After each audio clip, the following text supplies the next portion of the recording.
I thought I already put a lot in there. Because you probably did. Hello, everybody, and welcome to the Je Vaughn Show. I am your help. I am your help. I am your host. I am your everything. Call me whatever you need to call me, but we gonna do a lot of good things tonight. It is 6 p.m. Central Standard Time, and I know y'all are like, why is JeVaughn live right now? He normally goes live at noon. What is he doing? He forgot his own show. He been gone so long that he forgot how to do his own show. This is what's happening tonight. I've got a cast and crew of a phenomenal new YouTube series. And I made special accommodations just to make sure that we got them live today. So what I need y'all to do is take these next 30 seconds, and I'm going to count it down for you. I need you to take these next 30 seconds to find the link. There's a link there at Je Vaughn Show on Facebook. Find that link. I need you to send it to 75 of your closest friends and enemies. Send it to people that you really know you don't like so that they can understand and appreciate what's going to happen today. Y'all got 30 seconds to share this link. We're going to get started with this show. So at the count of 3, we're sharing the show. You ready? 1, 2, go share.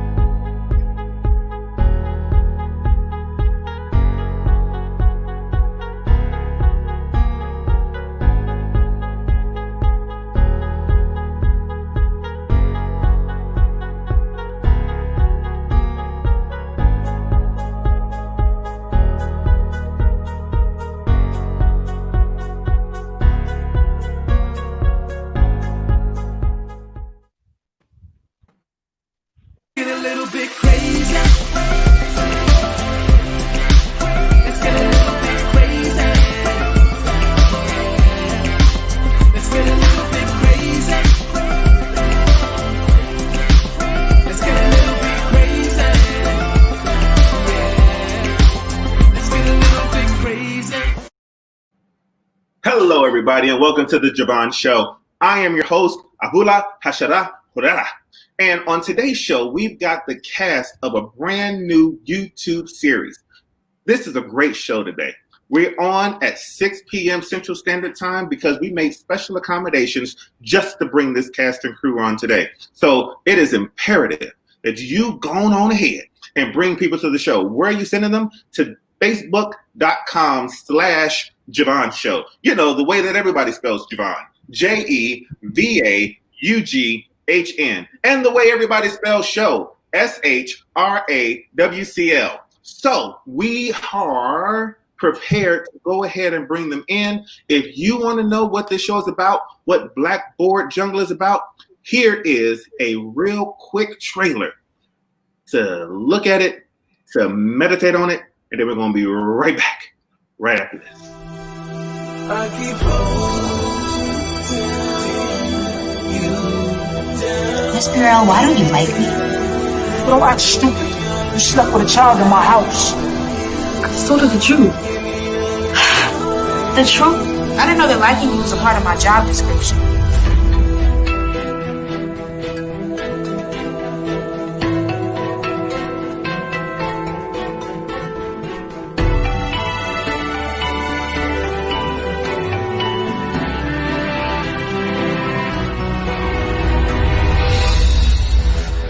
Go home, JL. That's not what you wanted me to do the other night. Did you bring what I needed?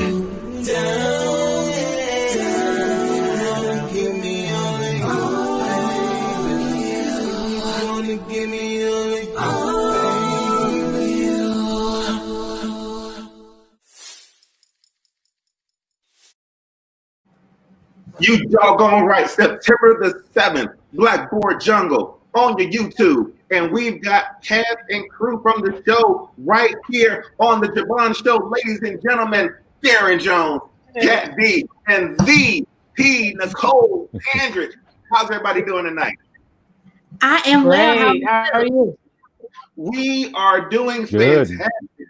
I am so excited to have you guys on the show today. I have been in communication with Ti Nicole since I found out about this show, and I knew I wanted to get you guys on as close to September the 7th as possible so that I can say that I had a hand in you guys being the #1 YouTube show on the planet. Here for it, yes. Let's go. Yes. here for all of it. Now, I know that y'all were sitting here going like, man, I wonder if Vernon gonna make the show. Well, Vernon made the show, everybody. Well, hello, everybody. What's going on, Vernon? Nothing much. Yeah. So we got a whole bunch of people here, and we have Darren on like a 37-second delay. So we're gonna get everybody in and try to make this as smooth as possible. If y'all don't mind, I want to start with Ti Nicole. Ladies and gentlemen, this is Ti Nicole. Ti Nicole, introduce yourself to everybody. Hi, I am Ti Nicole Danridge. I am the writer and creator of Blackboard Jungle. I am also one of the 5 leads, and I am so excited to be here tonight. And I'm so excited for you to be here as well. Now, it's your job to tell me who to bring in next. That would be Cat D. Cat D, tell him who you is now. All right, like you said, I'm Cat D. I am co-writer, executive producer, and I do some acting in it. You know, that's me. That's Cat D. Cool beans. Cat D, who has the responsibility of introducing themselves next? Man, this is a rough. I'm Hello, everybody. I'm gonna have to go with Vernon. We're doing Vernon. Vernon, tell him who you is, boss. Hello, my name is Vernon. I'm the music composer for the project Blackboard Jungle. I also did sound editing as well. Nice. Now, Darren, you were chosen to go last. Now, it's your choice. Do you want me to kick all of them off the show and just be me and you do this interview? Or do we keep them on? Wait, what do you want to do today?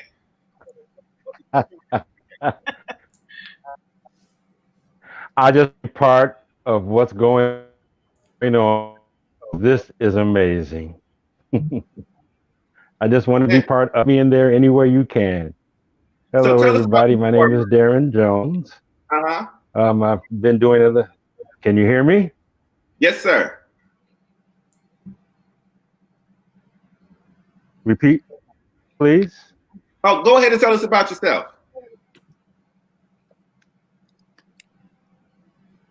To come while I'm here. So, of course, I'm technically right on top of things. Forgive me about that. Oh, Darren gonna be fun tonight. So we're gonna figure out his connection.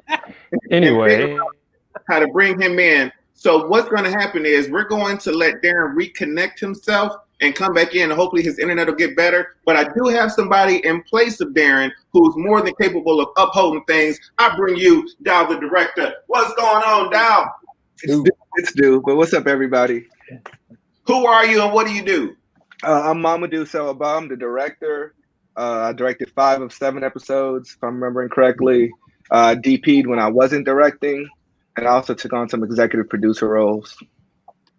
Fantastic. Now, what we're going to do is once Darren comes in, we're going to bring him back on so he can kind of share us a little bit about himself and where he is and how he got there. And this might be him right now. So let's try Mr. Jones. Mr. Jones. Mr. Jones. Mr. Jones. Mr. Jones. We can just move forward. I'm here to be part of the group. Excellent. So we're gonna let him be part of the group. But before you get part of the group, can you let us know who you are and how you became and what do you do?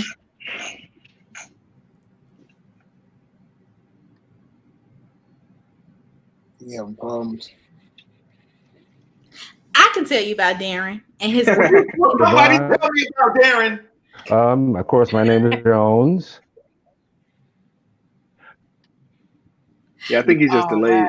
Yeah, that's Darren Jones. He is actually the veteran of us all. He is one of our leads. He plays the amazing Principal Roosevelt Davidson.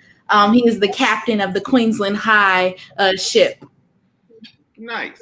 So what we're going to do is we're going to learn more about this incredible program. So I'm going to start with you first, Ti Nicole. Tell us about Blackboard Jungle. Blackboard Jungle is a dramatic web series that follows the lives of 5 public school employees. We really wanted to show what the life of the educator is like outside of the classroom. They often aren't seen through their humanity. They're just seen as your child's teacher, but they come into the classroom with their own issues. So we kind of wanted to take a peek into their closets. Now, it was my understanding that once the school day ended and the teachers went away, that everything was just perfectly fine in their world because they got through the mess of having to deal with 30 kids a class. So now they just go in and drink and watch Netflix. That's not what happens. What's going on? No, when the school day ends, that's when the real fun starts. Oh man, so there's going to be some fun on this show, is what you're saying? Yeah. Oh yes, it's tons of drama. Ooh, it's so juicy, JeVaughn. Now, what inspired you to take on this particular topic? I am surrounded by teachers. My brothers are both teachers. My sister-in-law is a teacher. My husband is in adult education. And then I've actually worked as a teaching artist. So I've seen the inside of the teachers' lounges and I've heard those conversations and they were so interesting. And I had never really I've never really seen anybody focus on the adults in schools. Usually we see what's going on with the children, but I found the stories to be very, very intriguing. And I wanted to share that with everyone else. Now, how many of these stories came from your firsthand experience or the experience of your husband? Pretty much all of them. Every single story is tied to someone we know or something that someone has experienced firsthand.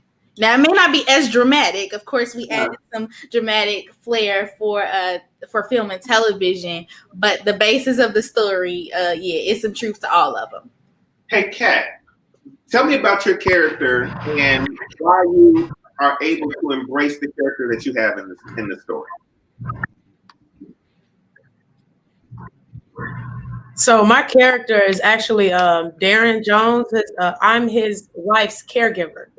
And how I was able to embrace it was growing up, I was always like taking care of like my grandmother and my grandparents and everything. So it was easy to jump into that role.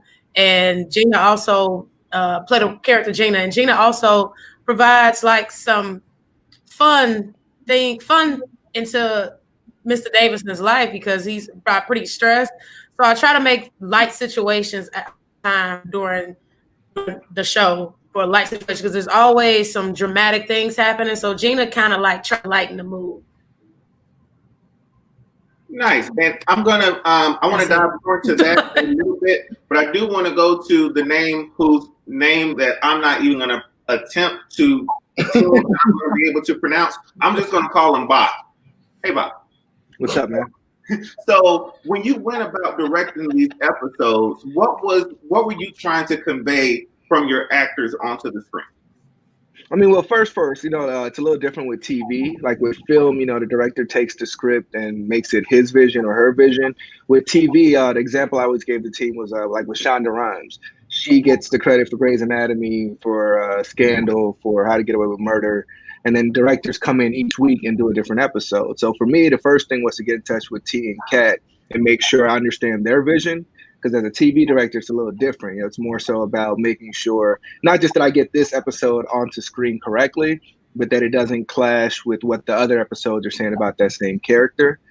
For me, that was the biggest difference this time around. I couldn't just come in and be like, nah, I see the person doing this, if that's not what the other episodes already set up and what the future episodes are going to continue. I got you. Now, going to Vernon about the music, what was your inspiration for the music in the episodes? Oh man, it's a lot of different moods and emotions in this series. So many, teachers that deal with depression. You got teachers that are happy.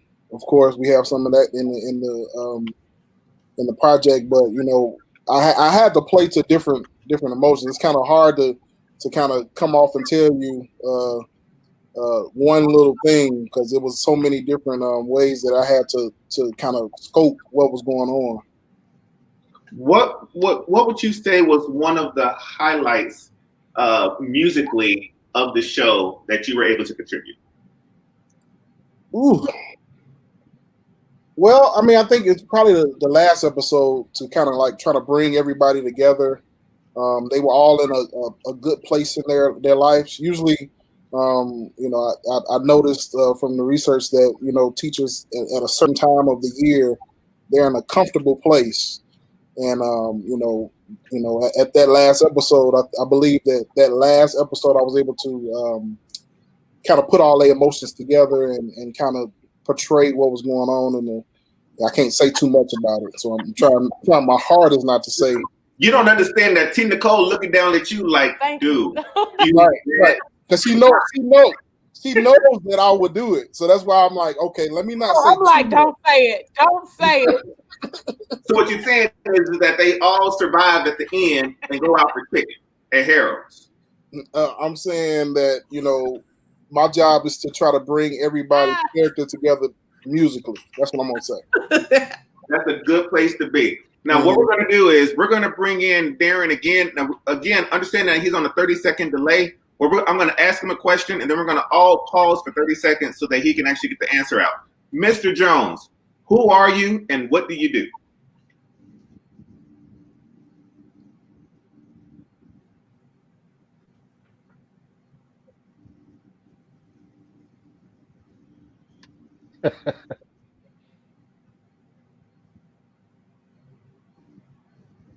Oh, can you?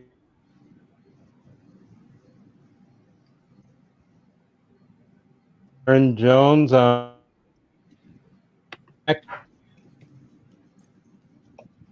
now, but there's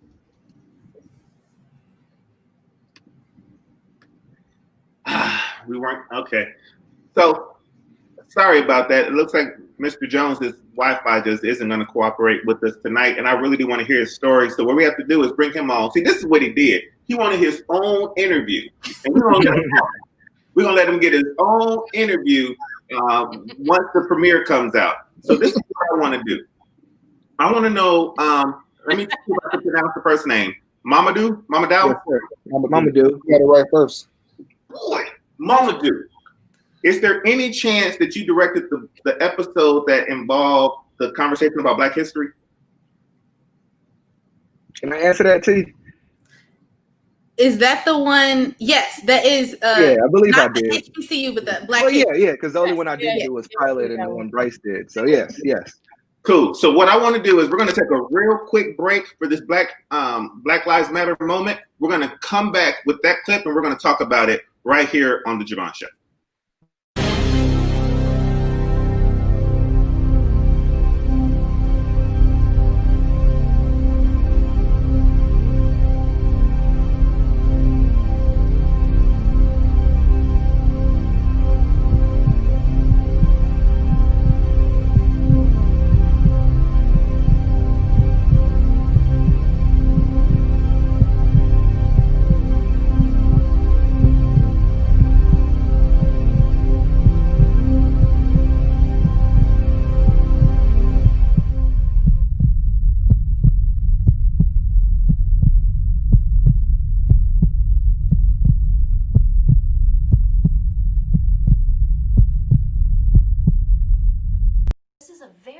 important part of your history, and you all need to learn about it.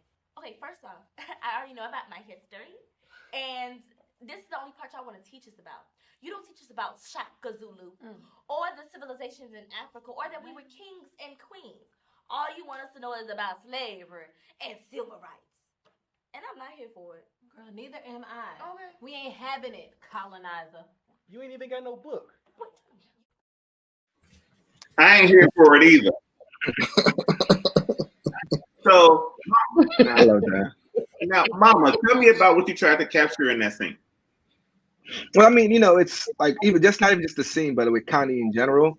I think it was important to show that even though a lot of white people might have great intentions in their approach, in helping and giving back, especially in education realm with young people. And it's important to let Black people give their opinion, because there's a lot of people who don't see that. They look at it as well, I'm trying to help, so why am I the bad person? But it's one, was your help asked for? And then two, are you equipped to give that help in this scenario? And like she said, that's something we've all dealt with growing up in inner city schools. It's the same thing. You learn Dr. King, you learn Harriet Tubman, you learn slavery from Africa, you learn all the way up to civil rights, and that's where it stops. Like you don't learn about, even during civil rights, you don't learn about the people who were flourishing. You don't learn about during the forefathers' time that there was black presidents and black congressmen before George Washington. They just tend to skip over those and just keep telling you the same, black people had it hard story. And, psychologically, it has its effects. There's I have friends I grew up with who didn't believe that they can go to college or didn't believe they can get off the block. And because they believed it and it was reinforced in school, a lot of them didn't. T, when you were, whether it was writing or creating that scene, were you the guy, one of those girls in the back, or the teacher up front? I was definitely the girl who talked about Shaka Zulu. I was very outspoken in school, which probably got me in trouble because I had a mouth. Yeah. Did that mouth carry over to Illinois State too? Did it? Probably did. I would say it probably did. It carried on with me through life. I could be a bit of a firecracker when approached the wrong way. Did it ever follow you in any of those choir rehearsals? Probably. Yes. People try to make me a soprano and I'm really an alto. The answer is yes. Just put it out there. All them altos, aka lady sopranos, it definitely followed you there too. For those who don't know, I kind of around her when she was in choir, but that's not the point. Hey, Kat, what type of student were you? I was the guy. I was the one cracking jokes. That was me all the time. Like it was a serious moment, and he's like, "Your book." That would have been me. I would have did that just to lighten the mood. Like, oh, he's about to snap on this teacher. They about to snap on this teacher. Let me lighten it a little bit just in case, so she could remember I lightened the situation and give me a better grade. Yep. Now, where did you go to school? Kat. I went to 2 schools. I went to. You mean my high school? You know what? Give the shout out to whichever organization you want to give it to. High school, college. If you want to go to grammar school, you can even go there. I mean, I'm gonna just do that. I went to Providence St. Mel from 1st to 10th grade. Then I transferred to Trinity High School. And then after Trinity High School, that prepared me for Valparaiso University and Concordia University, where I was that student in the back. Sometimes in high school, like when I went to Trinity, if we read any book with black people in it, it was like I had to have all the answers because I was the only black person in the class. So they would just be like, do you know what's going on in To Kill a Mockingbird? Do you feel for that person? Because I was the only one. So I was like the encyclopedia for all the black people. That is fantastic. Now, Vernon, what about you? Were you more focused on music when you were in school, or were you into the Black history and the sciences and the social studies? Definitely music. But I as I grew up and got into college, I really start keying in on Black artistry and understanding that our history is very rich in this country. I think our music, jazz, is probably the first American music, if you can really kind of say it that way. So we kind of shaped the music of this country. So it's actually cool. As I went to learn that in college, but in high school, no, definitely just music. That's all I dealt with. Now I was sort of the same way. I was really focused on the entertainment arts when I was in high school, Thornridge High School, Dalton, Illinois. You better preach about it. So I can definitely relate to this scene right here. Coach, this ain't even a big school. Why are you going so hard? Prestigious offers more than just athletics. An HBCU will provide you with culture, brother and sisterhood, and a high-quality education. Culture is cute, but PWIs give me more money. Predominantly white institutions take our kids from the neighborhoods they grew up in and use them as black faces for their brochures. Man, I'll be that black face for a full ride in the spot in the draft. Big bets. Nothing guarantees you a spot in the draft. It's about your skills. It doesn't matter what school you go to. T, why did you choose Illinois State? I chose Illinois State because I knew other people there. I'm going to tell the truth. It was close to home, so that made my mom happy. But my first choice would have been Howard if I would have been allowed to go away. But Illinois State, it was close to home, and then I knew people there. Nice. I ended up at Illinois State University, not that you asked, but I ended up there because I followed a girl, and I guess the rest it's history. She ain't even around no more. But that's why I went there. Did any of you guys go to any HBCUs? Well, my school is considered a BCU. It's actually considered, predominantly, I guess you call it PBCU, which is Chicago State University. Majority of our students at the school were actually African American. You had a few commuters from other places, but if you look at our role and our roster, majority of our students were African American. I learned a lot from my professors, who most of my main professors were African American as well. Nice. And you felt that you got a proper education at Chicago State? Definitely. Probably one of the best music schools in the city. People just don't know. Nice. And they had a bomb gospel choir back in the day, too. Yeah, definitely. The Chicago State University gospel choir used to. Was it Paulette Bush? Is his name? Yeah. You better know some names, Vernon. Yeah, I remember when I got there. Yes, I get excited about my gospel music people. So, Mama. Yep, I'm going to call a grown man Mama. Hey, Mama. Sorry, that really did not sink good into my spirit. Give me this one. Yeah, just wash it out. Wash it out. No, you just call me Do, because the only woman gets to call me Mama. I went to Chicago State as well. Woo! Live from the as soon as I said it felt wrong. You know, you're the second person I ever tried, so I congratulate you on that. At least I did it on live. You got receipts for it. But no, I went to Chicago State, live from 9-5. Just like Vernon, we went. We Cougars. We're historically a black college, but we're not officially a historical black college. I think is how they explain it. I'm gonna play this last clip because this is one of my favorites, and then I want to get you guys' each reaction to the scene. So I'm gonna start with Kat, and then we're gonna go Vernon, and then Sewa, and then T. In that order. You all's response to this thing. Oh, shucks. Man, give me this. You about to burn my steak. Man, don't be like that. Relax, man. It's his house. Right. This is not his house. This is Rashad's house. You just got a job. You ain't paid no rent yet. Yeah, that's true. Get y'all, man. Get you. This burnt one yours. Yeah, all right. Hold on. How y'all doing? Y'all want some food? Want a drink? Me? Sure. Y'all got some ID? You out, man. Raise your hand if you over 18. Anybody? Come on. Wow. Dog, really? Yeah, really. Come on. Thanks to R. Kelly, we are now asking for ID. Kat, what was your response to that scene? What were your thoughts on that scene? Man, I love it. I mean, we co-wrote that. So, like, that, first of all, that's what happens, period. Like, young girls look older, so it's kind of like, hey, she fine. And it's like, oh, you just had a situation, like, figure it out. So that scene is like literally what happens. Like, and it's not even going to that character or saying like, oh, you're an R. Kelly, because it's not intentional. It's like, oh, let me figure it out, because these girls be looking grown, like, for real, they really do. So it's okay to check first. I think it's wise to do that. I think for all men, it's wise to do that. Period.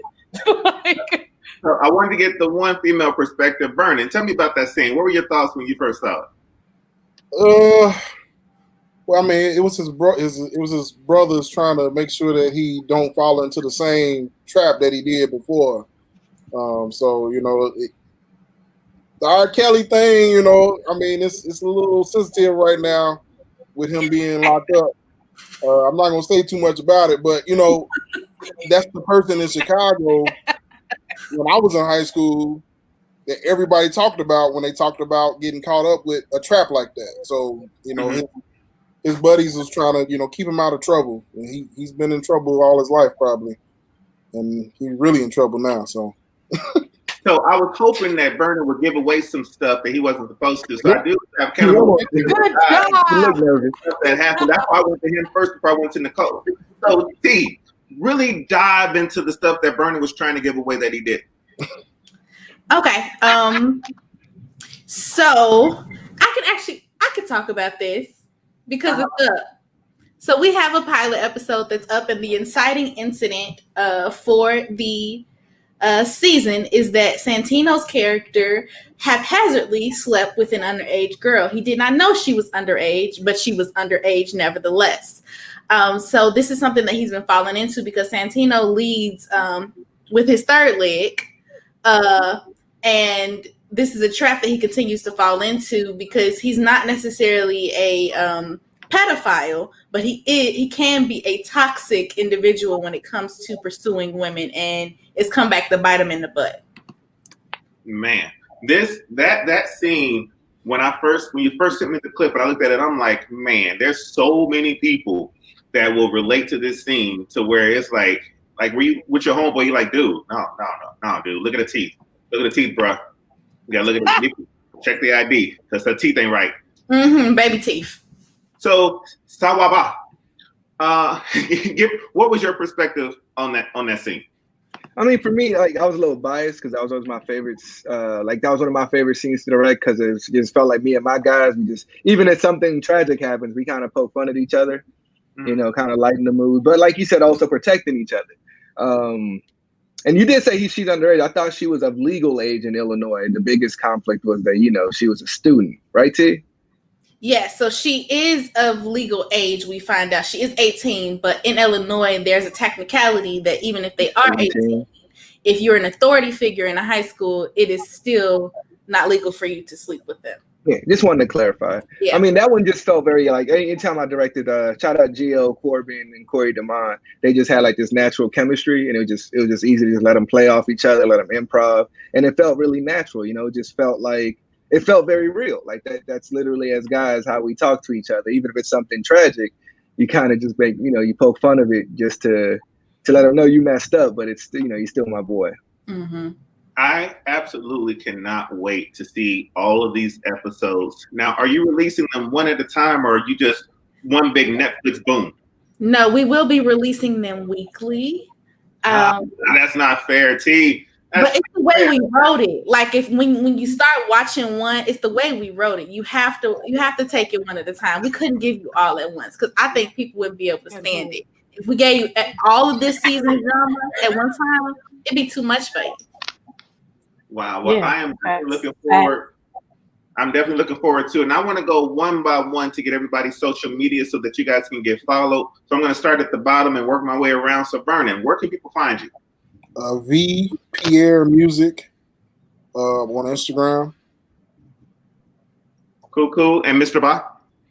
Mine is Do the Director, DOU, the director, everywhere across the internet. There you go. I've updated it for you. Excellent. And what about you, Kat? K Will D 628 on IG. K Will D.